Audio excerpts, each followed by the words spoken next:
What's happening, Cardinal Nation? Welcome back to the CardinOLL podcast, a classroom podcast that has been designed to interview expert leaders and gain their insight, which will help take your leadership and your learning to the next level immediately. Let me start off with a great quote today. The greatest leader is not necessarily the one who does the great things. He is the one that gets people to do the greatest things. That quote was made by former U.S. President and Hollywood actor Ronald Reagan. Ladies and gentlemen, you don't want to miss any of our guests this month as we will be interviewing some of the top leaders in the community and the university who are getting and have gotten people around them to do some pretty amazing things, right? These amazing guests are doing phenomenal work by giving others hope as well. And so you don't want to miss the CardinOLL podcast National Month of Hope edition. Right, this month you can check us all out on Spotify, Apple Podcasts, Anchor, or Google Podcasts. And as always, you can check us out by viewing us on YouTube every Friday at 10 a.m. Eastern Standard Time. Ladies and gentlemen, I am Dr. C. Sean Owens, also known by my social media moniker at the Professor Owens, where you can find me hanging out on many of the social media platforms. Today, typically I introduce my great co-host, the incomparable Dr. Andrew McCart, but as luck would have it, he's going to test me to see if I can roll solo today. So in lieu of the absence of the incomparable one, you're just stuck with me, ladies and gentlemen, today. So let's see how great we can pull this thing off.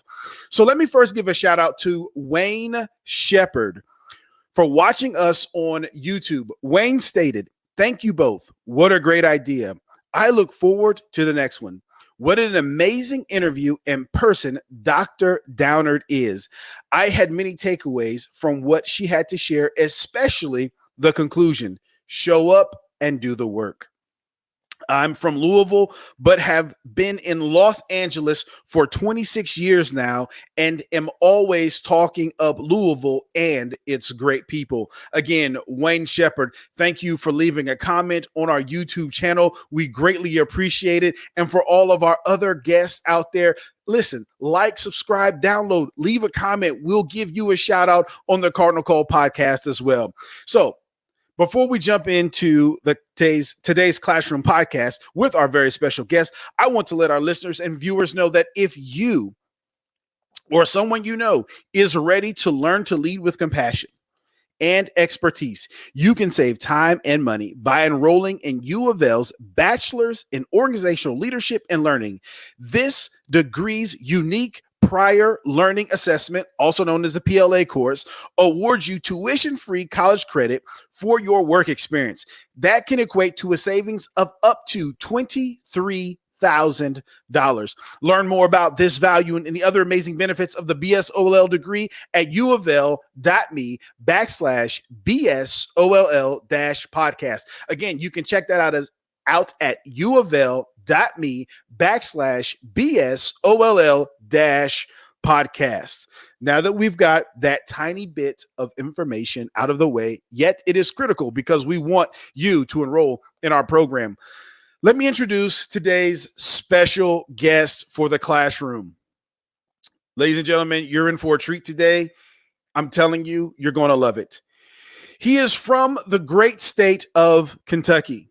That's right. He's from the Bluegrass State.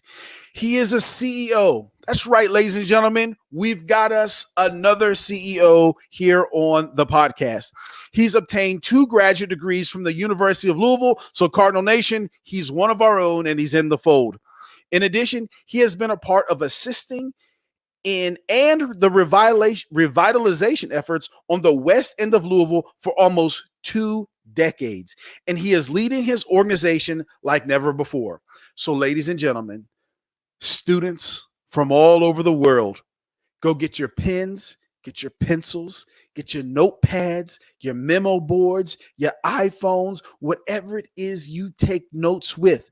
As we welcome into the classroom, he's the one, he's the only, he's the venerable, he is Mr. Kevin Fields.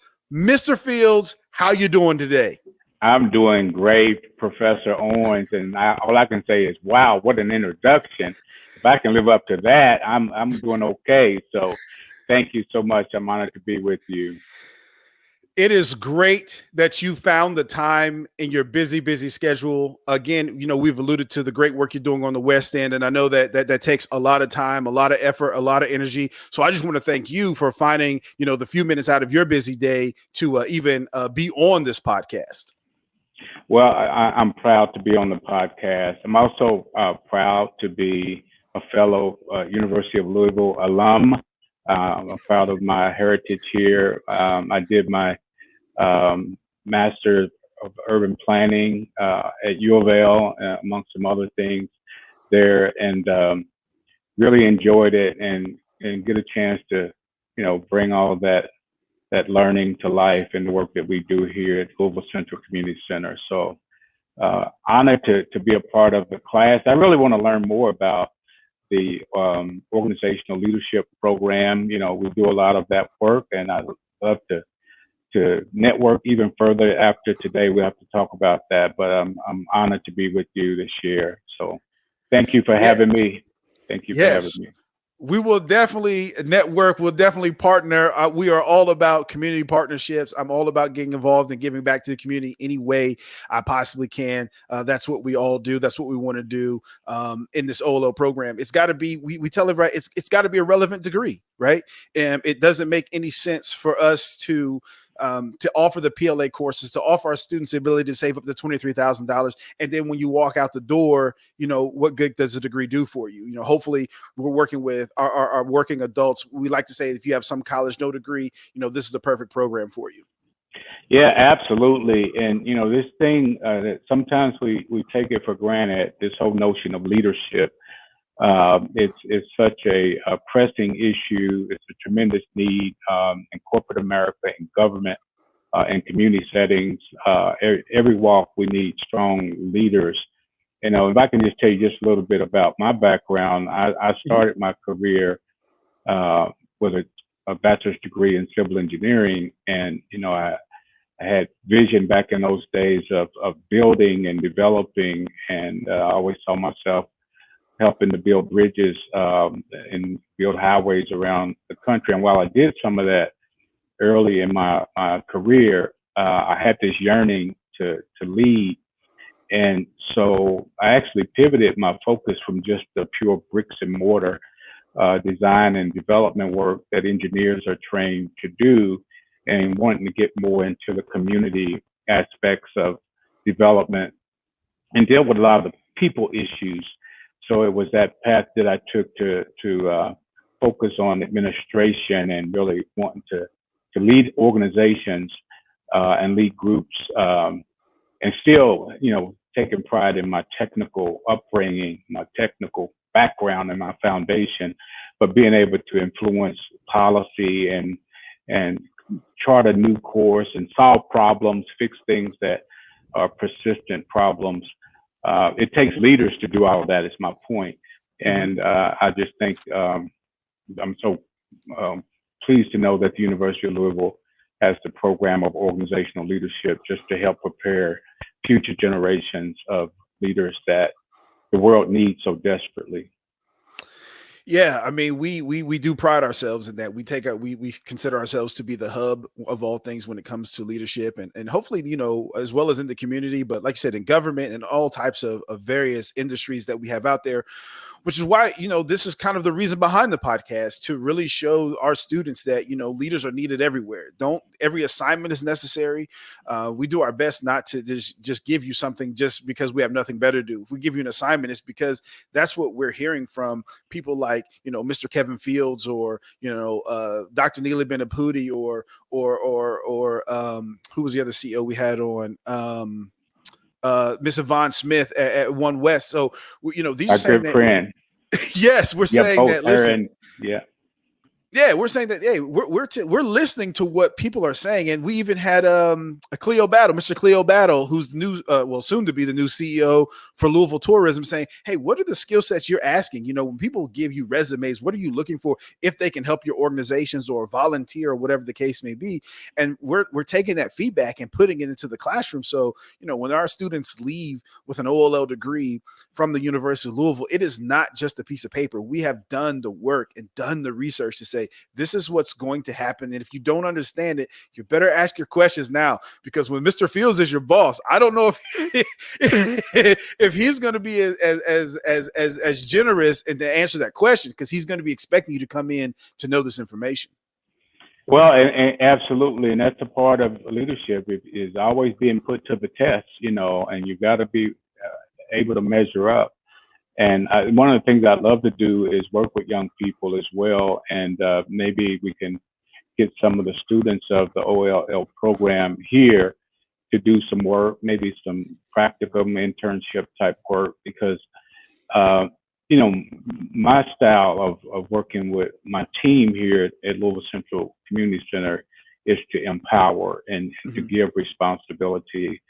You know, the old school dictatorship approach to leadership, to me, is just something that I haven't embraced. And you know, I believe that everybody has the capacity for leadership, but often it's not called upon or it's not put to the test. And I think we all have to be tested, and that's how you develop leadership. You know, it's not something that you're going to read out of a book, or you know, anything that you're going to be told exactly what to do and how to do it, and what decisions to make, what decisions not to make. There's no science to this. You just have to be put to the test and do it. And then you learn, you know, you live and you learn. That's part of my mantra every day. I tell my team, you live and learn, you know, but you can't shrink from responsibility of leadership.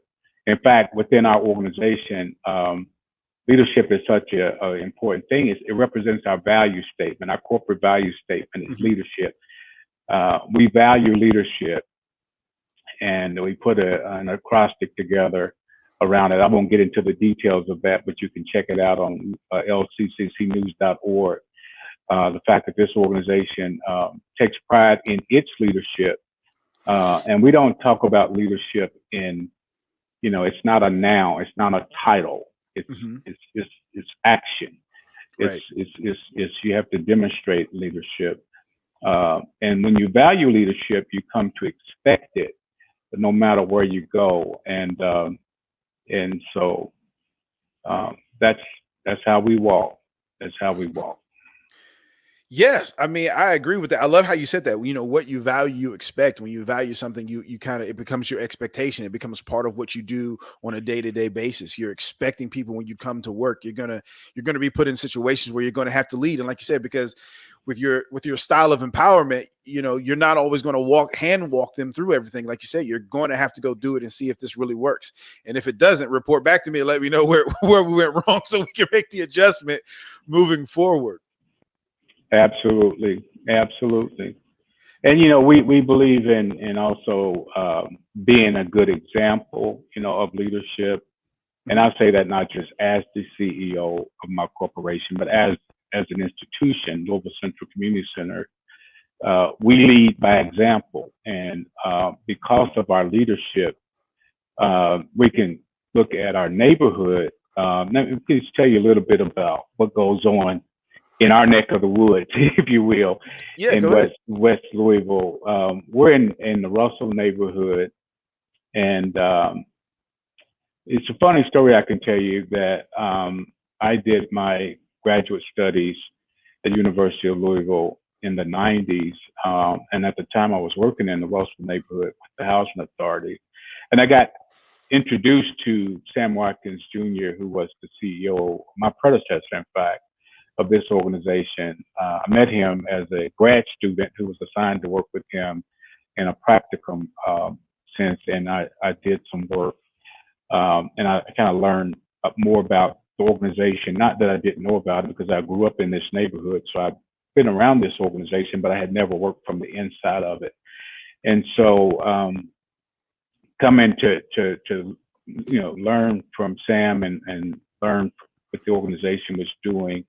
And we are an organization that was founded in 1948. We were founded as a part of a settlement house movement. There were settlement houses popping up in urban areas across the country. And in Louisville, we were one of several settlement houses. And what the role that the settlement house played back in that time was it was the go-to place for migrating families moving out of rural America into urban America. And, as a family moving from the rural parts of the country, you had to go into a place where you could settle and find out, what get your needs met, whether it be to find a housing, whether it be to find employment, whether it be to find schools for the kids. That was the role of the settlement house, just helping people to get acclimated to a new environment. And yet that was our founding days. But, if you fast forward into today's times, we're still in business after going on 73 years. And it's because we're still located in the poorest part of our community. The census tract that we're located in is the deepest pocket of poverty in all of Jefferson County, and one of the poorest census tracts in all the country. And it's because of the housing policies that have led to so much of a concentration of low-income housing in a part of our community. But we, as a provider of human services, that's the core of what we do, is direct services for children and adults from cradle to career. We like to say we create opportunities for growth and development, and ultimately for economic stability, economic mobility. We want people to go from poverty to being wealthy. Now, think about that as a goal. And so we had to change the way that we did things. And so back 20 years ago, we started this initiative. We call it Old Walnut Street. And it's a transformative plan for changing the economic conditions in this part of our community. And Old Walnut Street got its name from what used to be the Black Business District in Louisville, Walnut Street, now known as Muhammad Ali Boulevard, west of downtown Louisville, west of the business district. So that stretch, say from 6th Street on west to about 21st Street, was a thriving business district in its heyday. And through a lot of evolution and change, I won't get into the nuts and bolts of it, but things changed. And, here we are trying to undo policy that was put in place some 50, 60 years ago that really eliminated a lot of that commercial type infrastructure and replaced it with low-income housing. And so leading is what it's taken us to begin to do that. So we had to be the example of transformational change. We used to talk about transformational change and being a catalyst for change, a catalyst for transformation. But as a nonprofit, you can do all the advocacy work that you want. And people, even when they believe you, will say, "Oh, that's a good story. We wish we could help."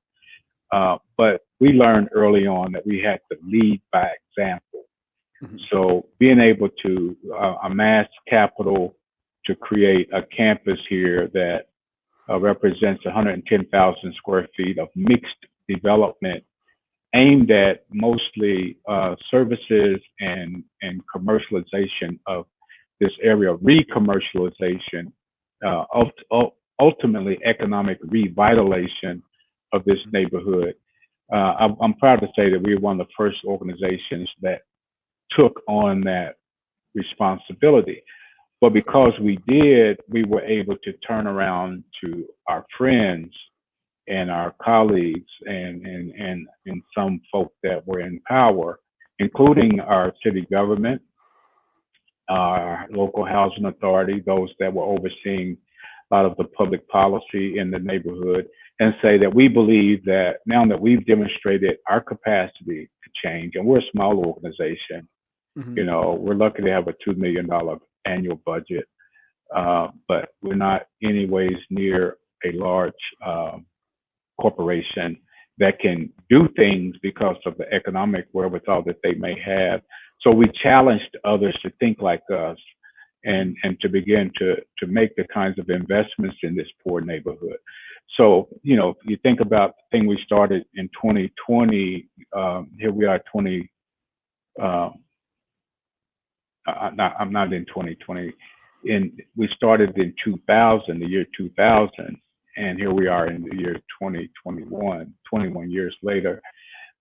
This neighborhood is beginning to see that transformation happen, not because of what we've done, other than being a catalyst and a front runner and kind of a loss leader, if you will, when it comes to taking risk and getting out there ahead.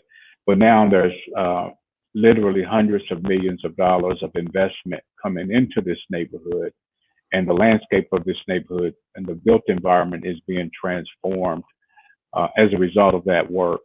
So again, it's just a point of leading by example, taking risk, and then holding leadership as a value statement, so much so that you can expect others to lead, including our mayor and others. And we're proud to say that the mayor listens well and wants to do well, and had no problem supporting and had no problem taking on his role, very powerful leadership role of asking the federal government as well as the corporate community to invest in this neighborhood. And we've seen it happen. And it's not just us, it's many other organizations now that are stepping up. So we're just proud of that work. Man, that is an awesome story. I did my due diligence on researching, but I mean, it's just totally different when you're reading it on a computer screen than when you actually hear somebody talk about it and you can hear their passion in their voice. It means so much more, and I'm glad and I'm grateful that you're able to tell that story so our listeners and viewers can actually hear from an actual person. I mean, yeah, like you say, we can always go out to lccnews.org and read all these things, and maybe some of it sounds pretty and oh, that'd be nice, but when you actually hear someone's voice that's passionate about it, I think that makes all the difference in the world. Yeah, thank you, Professor. Appreciate it. No problem. So let me ask you this, and you kind of alluded to it a little bit, and I don't know if your definition would change. I always ask our podcast guests, how do they define leadership?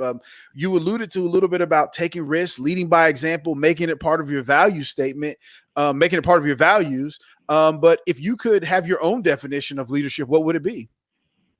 Yeah, I think leadership, first of all, it only makes sense in the active sense. Mm-hmm. Leadership is not, start by telling what I believe it's not. Being a CEO doesn't make me a leader. Mm-hmm.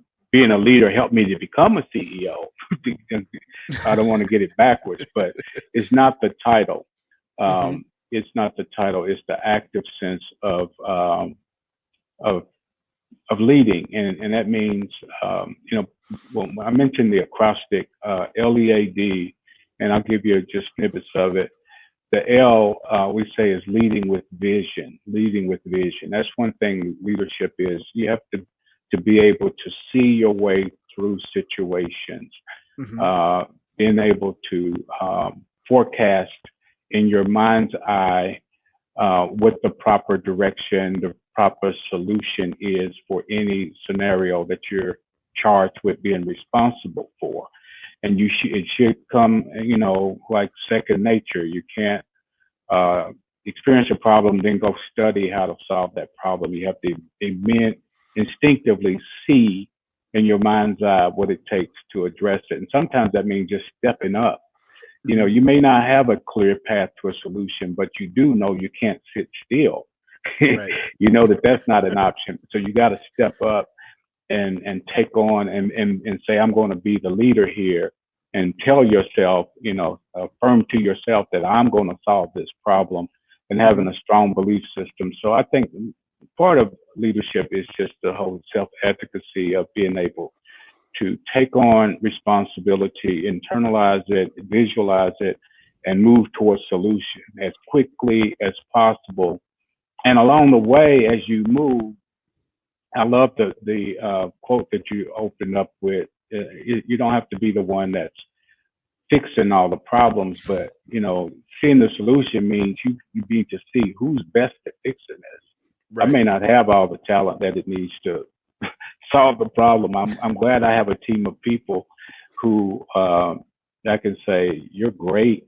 And one of the things of being a leader is you start studying the talents of other people, Right. and you begin to know how to call upon them and bring them on to support the vision that you're activating. You can't compromise vision though as a leader. You can embellish it, you can grow it, you can it can be influenced by others, but it can't be compromised. You don't outsource Right. your visionary part of leadership. I think that's what leadership is to me. Is ultimately taking that responsibility of the buck stops here. I'm going to take the bull by the horn, and I'm going to be the one that's accountable at the end of the day for making sure that what I'm charged with is taken care of. And as an organizational leader, that happens at many levels, and there's within our corporation here, we have a board of directors. My board is divided up into some of the functional areas of, of their oversight, gets into some of the functional areas of the organization. And I've got staff assigned to those same areas. I've got Mm-hmm. community supporters and community stakeholders. I have peer organizations that I have to network with. I have funders that I always working with. And so a part of leadership is just having that wherewithal to relate to whatever level or whatever component of the organization that you're responsible for. And it doesn't have to be just in an organizational context. It could be wherever you find yourself in the business world or even in personal affairs. It's being able to relate and get it done, and be accountable and responsible, but at the same time, be able to demonstrate why. At the end of the day, once you conquer or you meet the goal, you got to be able to look back and say why it happened the way that it happened, being able to tell the story behind the quest.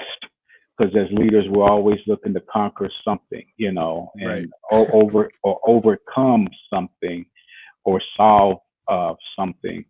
And in my world, you know, the reason why I love my engineering training is, we're in a problem latent area in our community. When you look at urban inner cities, um, just about every challenge you can name, whether it's dealing with education, whether it's dealing with economic issues, whether Mm-hmm. it's dealing with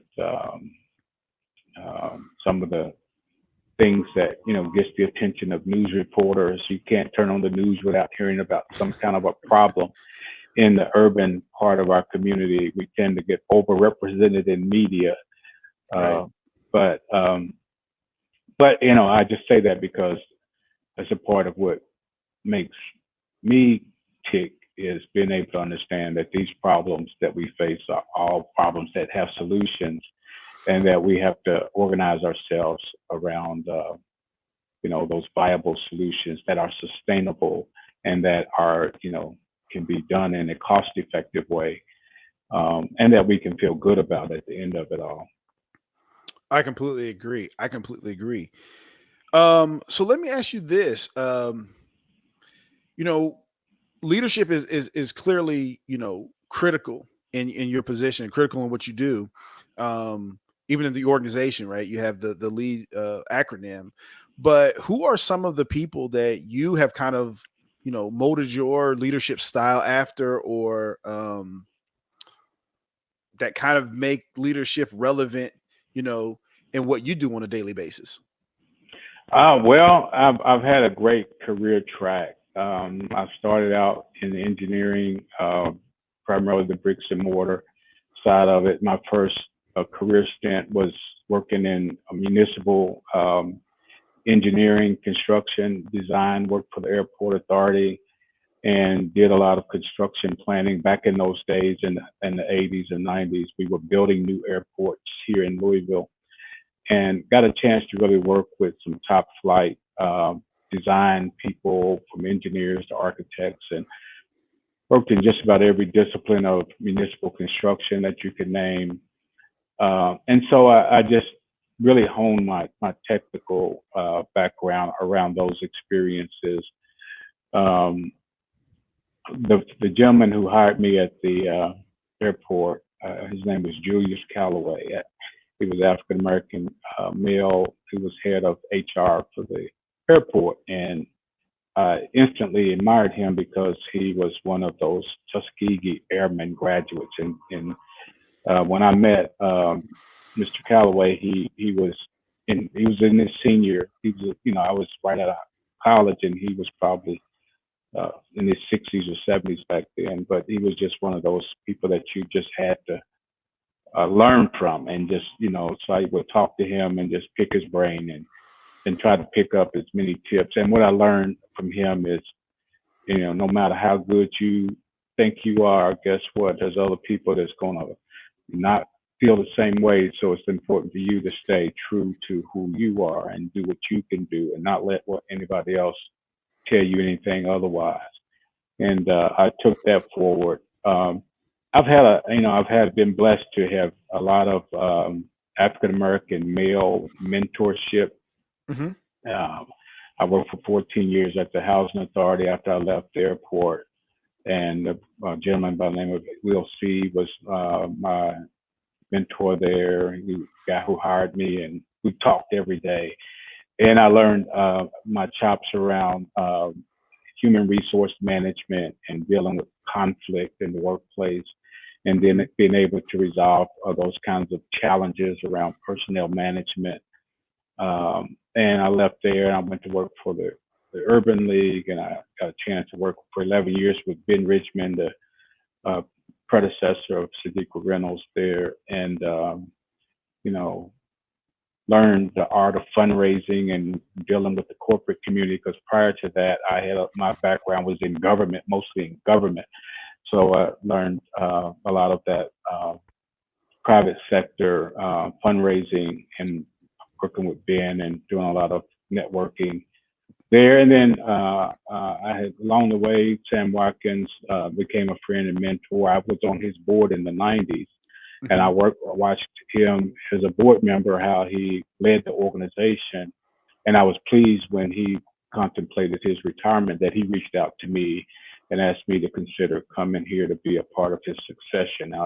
He saw something in me that I, felt really good about. So it's been having that kind of mentorship and having leaders that I could look at and identify with and talk to and learn from, all the while, having high values uh, for, high integrity, Mm-hmm. and making sure that we do right and do well.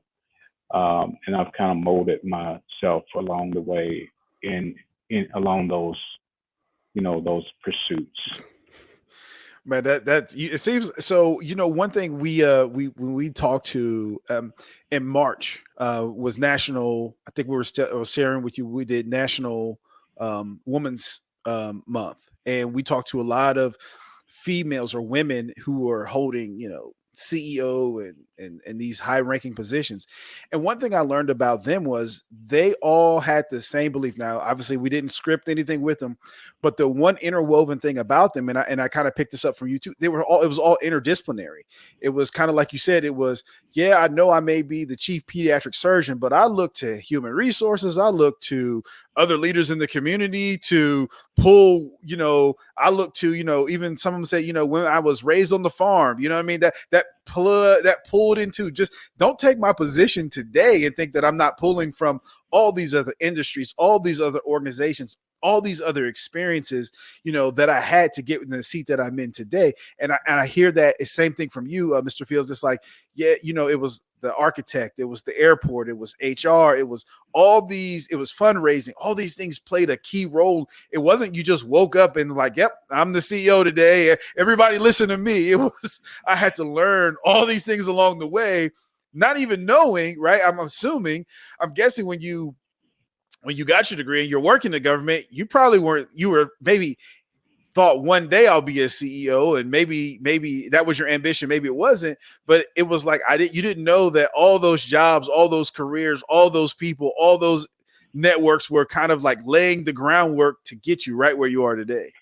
Absolutely, absolutely. And having an appetite for learning has always been something that I've taken pride in. And so, again, I think when people see that you really want to learn and you're always asking questions and you're always making yourself available for conversation, and they're always thinking about getting better, I think that's a part of intrinsic desire for self-improvement that leaders should have. I mean, I think it's something that you can never get too comfortable in thinking that you have arrived. When I got my degrees, I still was a student, and I never felt like I don't need to learn anything else. I learned just enough to teach me that I still need to learn some more.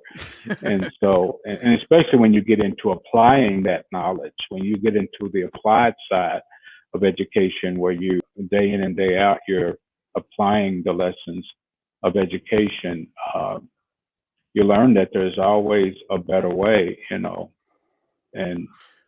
it's always making yourself available to learning, I think, is a key component of being a good leader.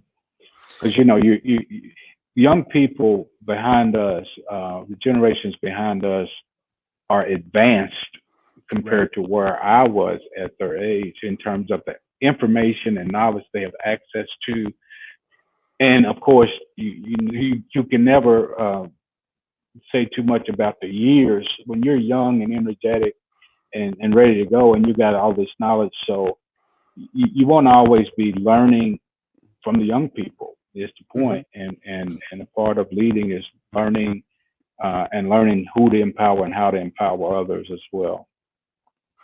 No doubt. I mean, I think you bring up an interesting point when we're talking about learning. That's kind of the other segue we like to kind of talk about here on the podcast. And in my research, I mean, I know you mentioned it was in 2010, but I thought it was 2011. But how do you think that learning has changed since kind of like you kind of took the realms at LCCC and in 2010? Like, how have you noticed the community is different? Are they learning at a different rate or at a different speed? Does technology play a huge role in that, or a little role, or no role? I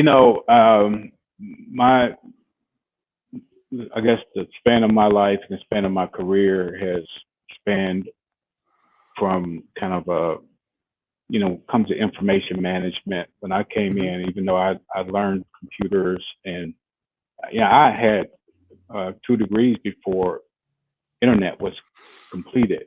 I mean, before we ever had the internet, right? Mm-hmm. So the way that we did business pre-internet is totally different. So much manual processing of information, and I don't need to use a file cabinet anymore. File cabinets are obsolete. I mean, those kinds of things. Being able to see that whole evolution, and then knowing that the information age is upon us, and it's still changing. It's still evolving. It certainly makes learning different. It certainly makes, even from 1 year, from 2020 to 2021, coming through the pandemic, our whole business model has shifted. What you and I are doing now is the norm, versus it was a special occasion when we did a video conference, prior to 2020. Mm-hmm. So it's just so much change that has happened, and in the role that we play as organizational leaders is we have to be staying abreast of the evolution, and we got to be pushing the envelope. The reason why is because we've got so many people to pull behind us. If you're going to be a leader, you got other folk are depending on you to make sure if you're not up to date, they're not up to date. And I'm not just talking about my team internally, but also my constituents that we serve.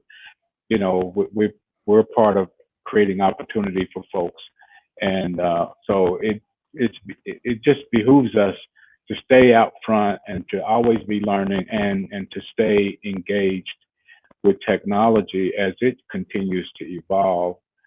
We've done so much in the past 12 months around pivoting from classroom training to online training, and then now we're training the people that we have educated. We're teaching them how they can go and train other people what they've learned, because the world has changed so fast, and the digital divide is very real, and we're trying to address this poverty plague that has held many people back for so long, and if that divide widens, if the digital divide gets wider, then the whole wealth gap continues to get wider, and it's a very perplexing problem if we don't do our darndest to stay on top of it, and to persist through it, and to continue to grow, as well as share what we've learned with others. Right. Man, that's interesting. I like how you said that we have to be present and push. I mean, I think that's true. I think even as an educator, I have to take that into consideration and say, I know I'm present with my students, but am I really pushing them in this area of technology and closing these, whether it be intellectual gaps, whether, because I mean, obviously they're in our program to get a degree, obviously, so they're trying to probably even improve their financial situation. So to close that gap as well. Am I pushing hard enough to close those gaps that are out there? I mean, that's now you got me thinking. Yeah. Well, and that's what leaders do. Is we have these conversations that stimulate thought, and then we figure out, what's the next conquest. We always on the hunt. So what's the next thing that we have, the next challenge that we have to face? And no, but this one around continuous learning, and I know in the business that you're in education, it's your life, and I so admire. In fact, I once had a career goal that I would retire at age 45 and spend the rest of my life teaching in a university setting. But here I go, So I admire being able to teach young people, though, and it's so important, and especially, and I take pride in being an African American leader, because we have so much. It's such a steeper climb for us. And having, if we're not really intentional about pulling up the rear, those gains that we have made as a race, from the civil rights movement on through, if we don't bring up the rear and continue. But then I've learned that really it's not a matter of bringing up the rear. It's really, lifting it up in terms of supporting it, because again, I'm always amazed with, this new generation of kids. They're born with a smart gene. Babies can swipe a smartphone before they can speak. Right. And so there's so much that they know that we didn't know at their age. Mm-hmm. That it's not up to us to lead them. It's really us to kind of let them flourish and just help them to avoid some of the pitfalls that they may fall into, if they're not careful. That's part of our jobs as the older, wisdom-minded people that want to support young people. But I think it's so important, though. I really do. Yes, I love it. I mean, that kind of segues into my next question. Is just, as a CEO, what are 3 things that you learned kind of throughout your, maybe it doesn't have to be 3 things, it could be 2 things, it could be 5 things, right, that you learned and picked up throughout your career that you wish others, as they're entering the workforce, that right now you wish they knew? Oh wow, that's a loaded question for me. Working in the community setting as a public policy specialist, I think that it's important to have a strong technical foundation.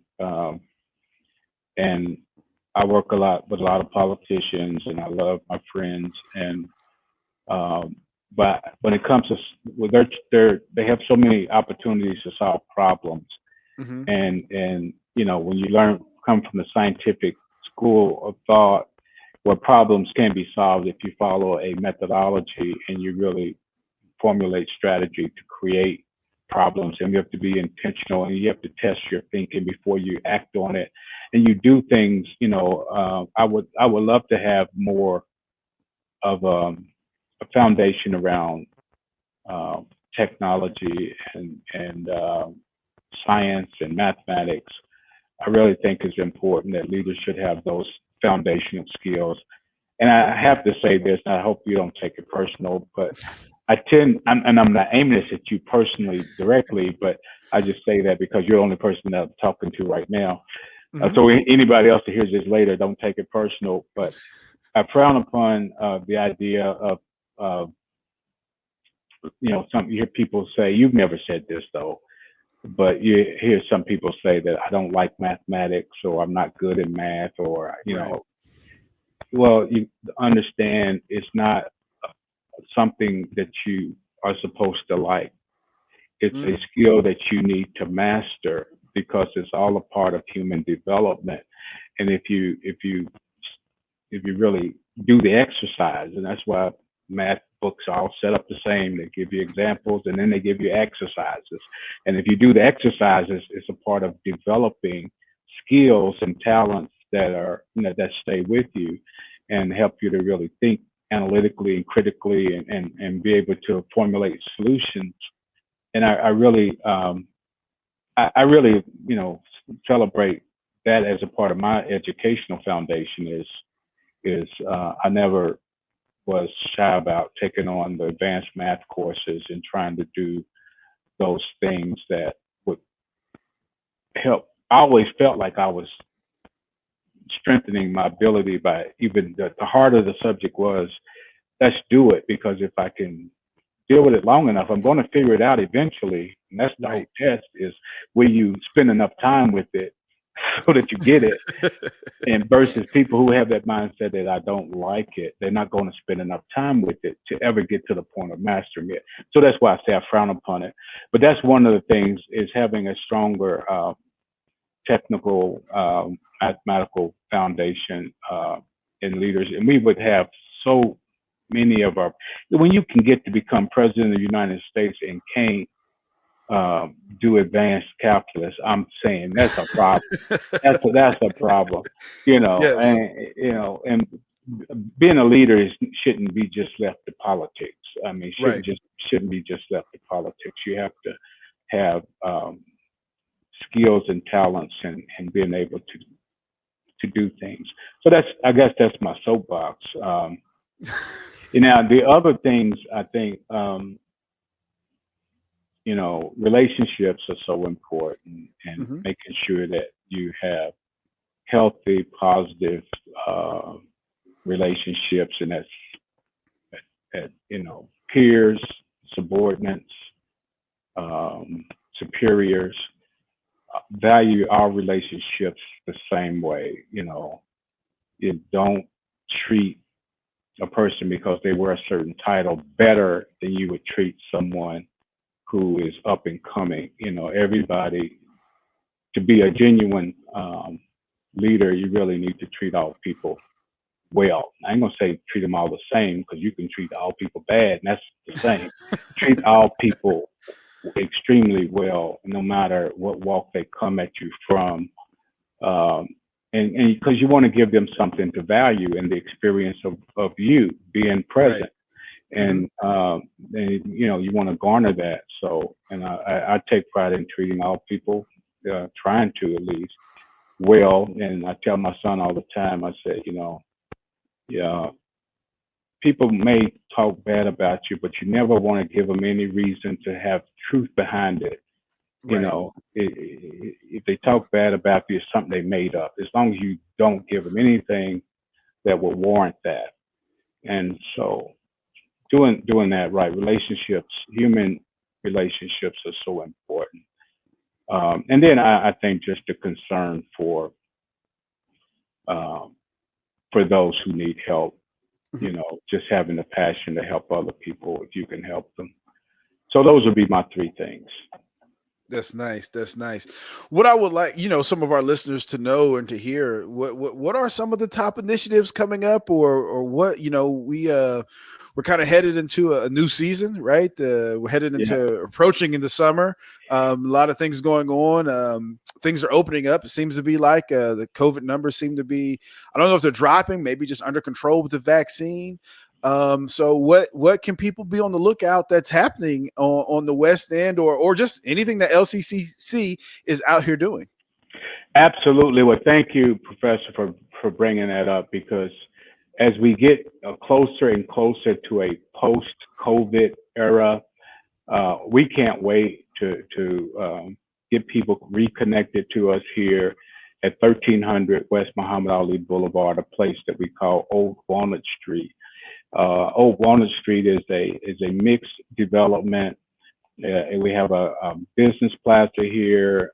We have two food service businesses here. We have about 15,000 square feet of event space, and then certainly our corporate headquarters and all of our family services are located all under this one roof.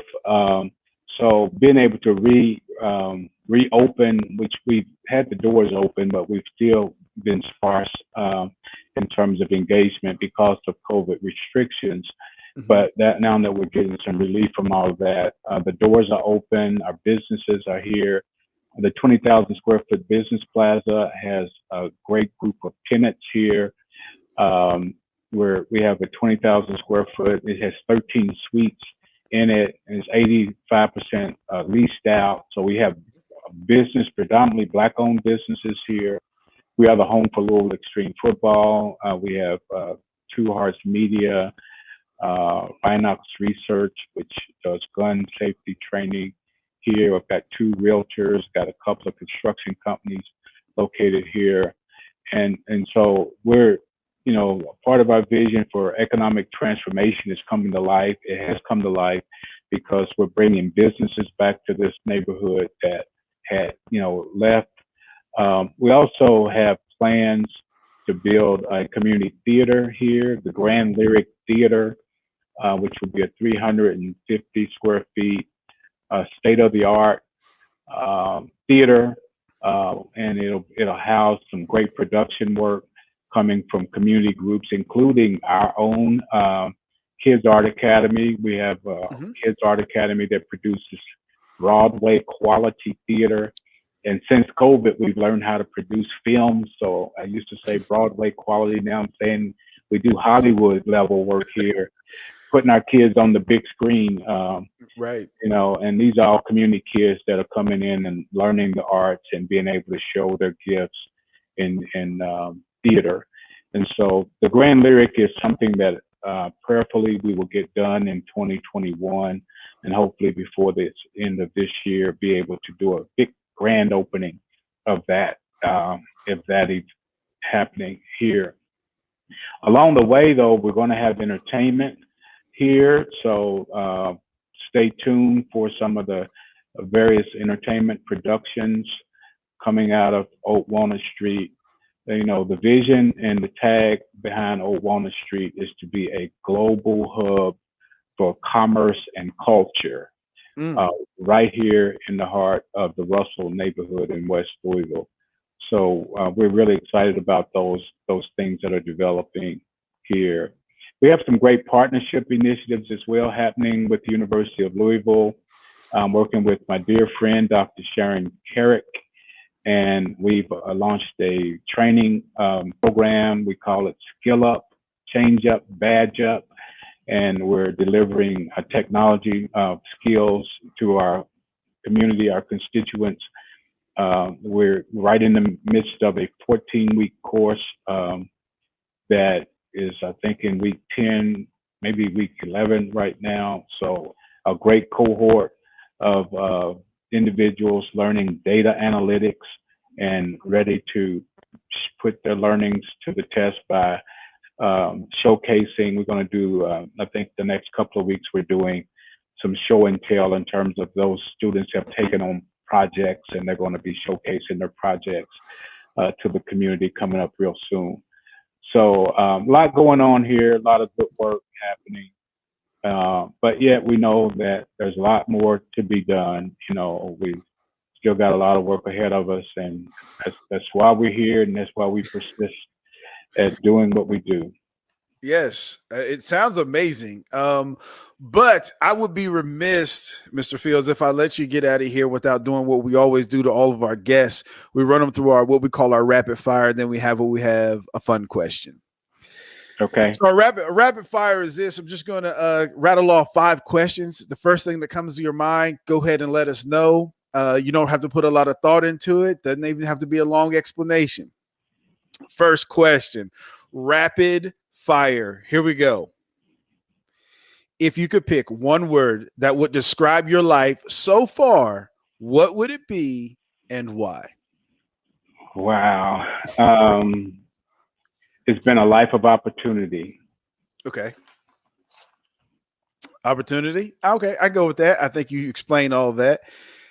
I'll give you a pass. On to round 2. Rapid fire question number 2. What are 3 non-negotiable characteristics that anyone on your team or tribe has to have? Non-negotiable, first and foremost, have to be present and accounted for. Built in that word of accounted for is understanding all the responsibilities that come with your role, and knowing that only you can deliver on those responsibilities, and therefore you must be present and accounted for at all times. Mm-hmm. And I'll emphasize that. Sometimes we want to take a break and say that, well, I thought, and I learned one of my pet phrases I learned from Ben Richmond. He would say, knowing beats thinking. So I learned never to say I thought. You've got to know. So that's non-negotiable, present and accounted for. And so I guess I can say one of those is knowing mm-hmm. what you need to know, and not being derelict in that responsibility. Sometimes we need more time. We can always ask for a little bit more time, but never say I don't know. Or never say I thought. So I think those would be non-negotiables. Yeah. And I think what's non-negotiable too is honesty and integrity. Mm-hmm. You must be honest. You must uphold integrity. We don't, and we got it's like radar. We can detect it a mile away. So got it. Okay. All right. Number 3. I love that answer, by the way. What is your favorite hobby? Oh, wow. My favorite hobby is pickup basketball. Okay. Love 50 it. 50 and older. Next question. If you weren't leading LCCC, where would you be working? Oh, wow. It's I don't know. It's a dream job for me here. This is I certainly probably where I'll end my career. But if I wasn't working here, I declared years ago that I wanted to either head a division of government or head an agency. And I prefer the agency. I prefer the private sector. Mm-hmm. Because government is so bureaucratic and can be kind of heavy. It's a heavy mountain to move. and I like to be a mover, and I like to challenge status quo. I'm never a status quo thinker. I'm not don't believe in the mindset that we've always done it this way, therefore it must continue to be done this way. Um, so if I wasn't working here, it would be another private sector venture, or preferably an independently owned private venture. Gotcha. Last rapid fire question. If you could sit with your 13-year-old self, what would you tell him? Wow. If I could sit with my 13-year-old self, I would say, watch out, watch out for, the pitfalls, and there's been some that if I had to do over again, I would avoid. Just be on the watch out, and know that they're always your responsibility you can't blame nobody else for when you hit the pit. Right. Okay, I will give you that. You have successfully completed rapid fire. But before we let you go, I do want to ask you this one fun question. I've asked every guest. It's stumped just about every single one of them, but it's one and that's why I haven't changed the question. That's why I keep it out here. If your life was the title of a book, made up or real, what would it be? Oh wow! If my life was the title of a book, the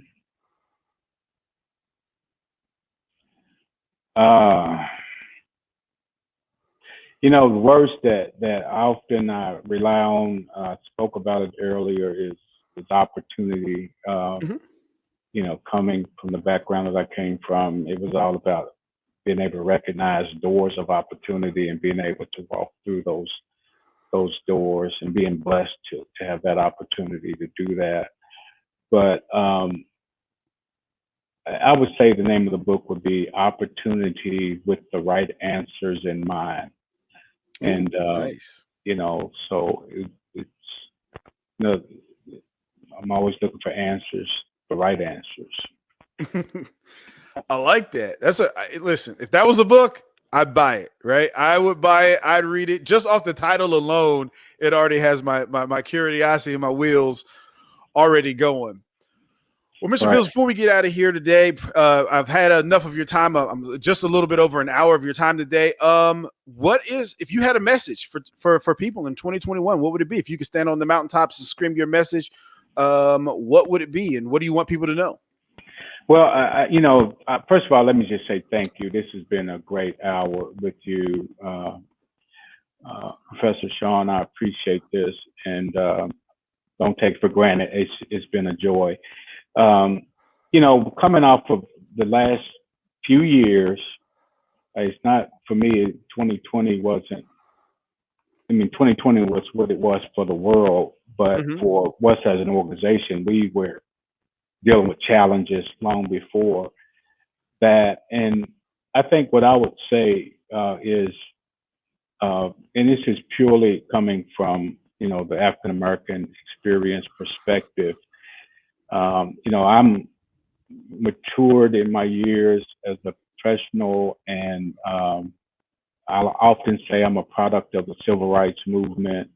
When Dr. King was assassinated, I was 10 years old, and it kind of shook me then, and it still shakes me whenever I think about it. But still realizing that we still have yet to overcome, and so when we hear all the talk about systemic racism and injustice and advancing equity, social racial equity, my message is we cannot be afraid to dismantle and reconstitute systems of oppression. And if we can accomplish that without anybody feeling like they were done to the wrong way, that we will begin to see change, real sustainable change happen. But the whole racism issue for me is purely an institutional issue. And there's institutions, whether they do it intentionally or whether they do it otherwise, if they don't address racism, if they only act in the ways that they have for all of their existence, then they're in effect they're supporting racism. And Right. and as an administrator, when I look at things through public policy framework, I often say, and I use this, and I'll close with it. Um, there have been literally trillions of dollars legislated through government in the name of the Civil Rights Act, Mm-hmm. the bill that was passed in 1964, and the bill that Dr. King and others gave their lives for to empower the Black community. Yet, when we look at what actually happened to those investments, we would see that actually it was the white race that was empowered and enriched and had control of those resources. And so that's what I mean by we have to dismantle and reconstitute systems Mm-hmm. that are really aimed at addressing the Black community. And I just have to say, after doing this work for going on 40 years, you have to trust Black leadership to address the problems within the Black community. And probably shouldn't close on that note, but that's the world that I live in, Professor, and that's what we deal with. And we're going to be who we are no matter what. But I just think that's, if I could convince the world to buy into that notion of reconstituting systems of oppression at the institutional level and empower others, that doesn't mean you exclude anybody. We want to be as inclusive as needed. It's just a matter of reorienting. And if you think about it, the way that the athletics, if you put on the athletic coach's mindset, it's just a matter of changing the game plan. You can still have the same players on the team, but you change the game plan. And sometimes you need a different lineup, going in to win, to win Right. this game. And it's really time for us to change the lineup and empower the right folks to deal with urban issues. So I'll stop with that. But thank you so much. I love it. I can just sit and listen to that for forever. And so I want to thank you for taking time out of your busy day. Again, I know you're doing phenomenal things and you're getting ready to, as you kind of described some of the initiative, getting ready to open that building back up and get everything happening over there so that by the summer, everybody can take that technological leap with the skilled up course and some of the other things that you guys got coming down the pipeline. So I just want to say thank you for joining us on the podcast today. And if there's anything we can ever do, obviously we have a mutual, well, she's my boss, so I don't know if she's a mutual friend. Dr. Carrick, just let her know we'll definitely be able to get some of our students, or even if we can't get some of our faculty involved to help LCCC to take that next level and make West Louisville the dream place that it should be for anybody that lives over there. Thank you so much. Thank you. This has been a treat. So thank you. And I certainly will let Dr. Carrick know how great you are in my mind. So thank you. Thank you. Have a great one. All right. Ladies and gentlemen, there it is right there. You have heard it from one of Louisville's own. He is running the LCC, the Louisville Community Center over there. Mr. Kevin Fields is doing a phenomenal job. Listen, the takeaway today is this, right? He talked about leadership, and that's what it's all about. You got to lead. You got to be out in front. You got to lead with vision. You got to lead with passion. You got to have some compassion, right, for the people that are following you. It's not a dictatorship. It is not a one-way, one-person road. If you can do that, we talk about it all the time, right, with the OLL program. If you want to learn to lead with compassion and expertise, this is the program for you. You just heard it from a CEO who's doing it and putting it to work every single day of his life.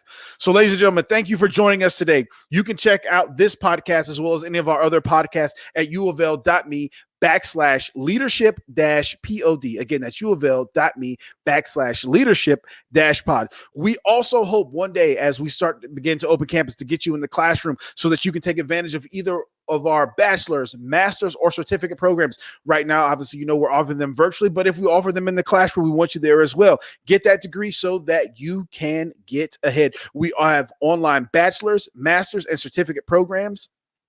in a wide variety of industries, from healthcare to education to human resources. If you want more information about those degree programs, go to uofl.me/podcast-OLL. Again, that's uofl.me/podcast-OLL.